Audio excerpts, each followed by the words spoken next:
gender affirming care is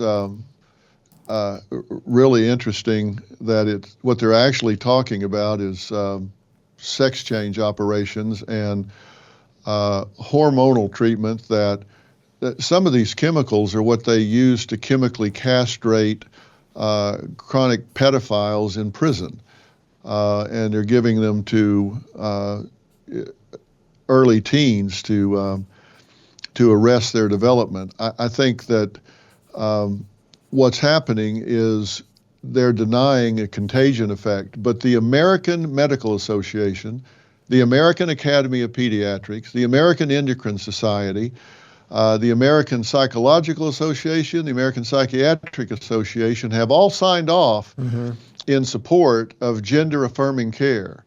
Now, I don't know of any other condition or treatment that they have ever signed off on, maybe the vaccines, that they've ever signed off on with less information about long-term impact in the history of medicine. But they've all signed off on this.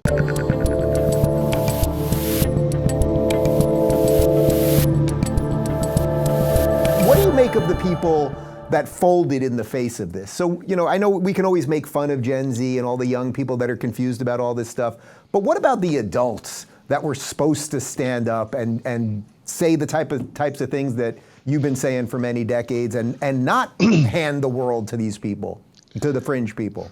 Well, I think there's a lot of pressure, and I did something this summer that really opened my eyes. And I like to think I'm pretty much in tune with what people are thinking and how they're thinking. And about the time I think I'm pretty smart, I find out how much I don't know. I was going to give a talk at one of these billionaire retreats at a ski resort in the summer, where they get all these rich folk together and have these retreats. And I was invited to come be a keynote speaker at one of these things. And I knew that they were all pretty conservative and thought a lot like I did. And I thought, well, this is going to be like preaching to the choir. I'm going to go up there and talk for 45 minutes. They're going to give me a golf clap and say thanks, and I'll leave. And I thought, what the hell? I'll go do it.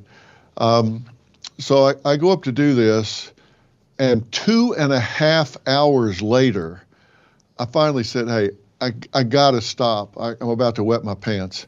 And what I found is that I was right. They did agree with a lot of what I was saying, but they didn't know why. Like I was talking about, our kids are spending too much time on social media, and it's causing them to get depressed and have low self-esteem, et cetera. And they agreed with that, but they didn't know why.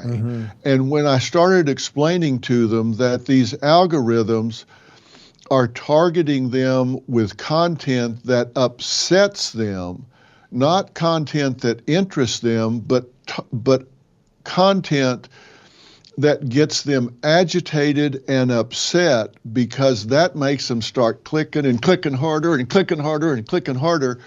And if it's somebody that says, I need to lose weight, then before you know it, they're feeding them pro-anorexia sites, 400-calorie diets, all these things that are really bad for their health, and they're targeting them for that sort of thing. Then they started going, wait a minute, you're telling me that they're exploiting my 14-year-old daughter's mental health, knowing that it upsets her, knowing that it creates anxiety, knowing that it damages her mental health, and they're doing that purposely so she will click more and they get more ad money. And I'm like, yeah. And I'm looking out there, and they're writing on napkins, they're writing on each other, they're taking notes. They wanted to know how to fight back against their friends that are pushing on them. I think a lot of people folded because they didn't have the facts to fight back. And I want to give them the facts to fight back with. What do you make when you talk about the tyranny of the fringe? I think the big one for most people these days is the gender confusion, and that so many kids are going through this. It seems like it disproportionately affects young girls that, quote unquote, transition to boys. What do you make about the social contagion part of that? Because obviously you're talking about social media, but that there's a pressure part of it that never existed in the old days. You might have just been a tom girl and grown up, and maybe, I suppose you probably would end up be a lesbian, maybe, but maybe you weren't. There are girls that act kind of boyish and then they marry guys. But that this thing has just been fed and fed and fed. Well, one of the things that bothers me is when you look at this gender-affirming care, that's like the names they give these bills in Washington, D.C., which just kill me, the Fiscal Responsibility Act. Mm-hmm.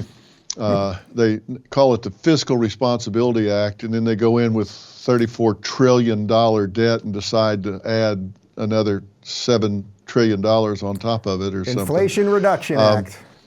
Yeah, Inflation Reduction Act, yeah.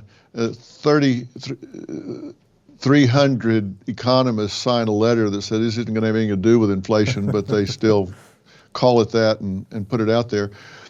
Gender affirming care is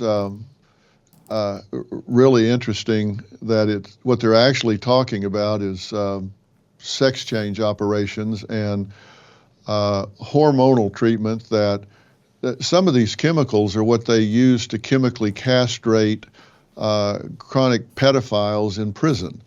And they're giving them to early teens to arrest their development. I think that what's happening is they're denying a contagion effect, but the American Medical Association, the American Academy of Pediatrics, the American Endocrine Society, the American Psychological Association, the American Psychiatric Association have all signed off in support of gender-affirming care.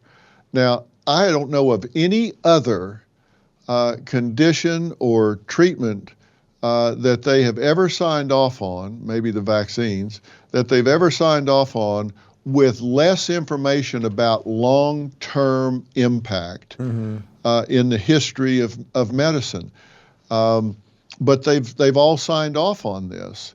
And in Europe, Finland, Sweden, the UK, they've stopped doing it. I cited study after study after study where they've tracked hundreds of subjects that they've done this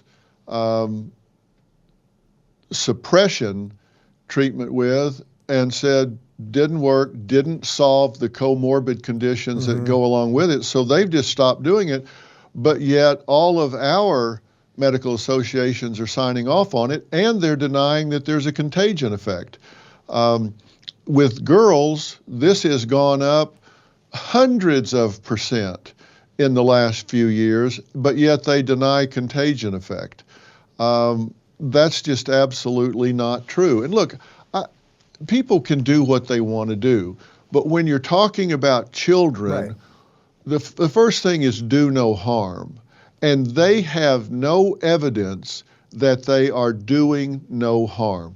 Well, let me put it this way. They don't have evidence that they're doing no harm. And that's the standard to which they should hold themselves. And I don't think history's going to be kind. Well, not if the right side wins, I suppose, right? I mean, not if we get things back in order. I think a lot of these people are going to be looked at as butchers. Well, I think if you look at, if you track these people long term, if you look at what's happened in Europe, the suicidal rate, the detransition rates are going to suggest that history's not going to be kind. But of course, the AMA says, hey, it's good. Of course, they are the group that suggested smoking to control your anxiety at one time. So this is an advocacy group. I don't think they're necessarily following the science, and I think they should. If you're looking for more honest and thoughtful conversations about politics instead of nonstop screaming, check out our politics playlist. And if you want to watch full interviews on a variety of topics, watch our full episode playlist, all right over here. And to get notified of all future videos, be sure to subscribe and click the notification bell.